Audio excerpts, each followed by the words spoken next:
সাবুদানার লুচি বানানোর জন্য প্রথমেই সাবুদানাটা কিছুটা সময়ের জন্য ভিজিয়ে নিতে হবে। তারপর ভেজানো সাবুদানাটা খুব সুন্দর করে ব্লেন্ড করে নিতে হবে। ব্লেন্ড করা সাবুদানার মধ্যে চিনি, পরিমাণ মতন চিনি, লবণ দিয়ে আর ময়দা দিয়ে ভালো করে ময়ান দিয়ে দিতে হবে। ময়ানের তেলও দিতে হবে তো।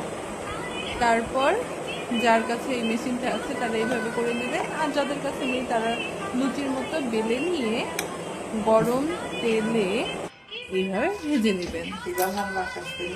দেখবেন এত মজার একটা লুচি হয় না, লুচির থেকে কিছুটা অনেকটাই ডিফারেন্ট টেস্টের হয়, মজার হয়। একবার বাসায় ট্রাই করেই দেখুন না, যে কোনো সবজি দিয়ে খুব সুস্বাদু করে খেতে পারবেন। ধন্যবাদ সবাইকে। আমি এটা একটা প্রথম আমার কাকি বানিয়েছিল, সেই তার কাছ থেকে খেয়ে আপনাদের এই রেসিপিটা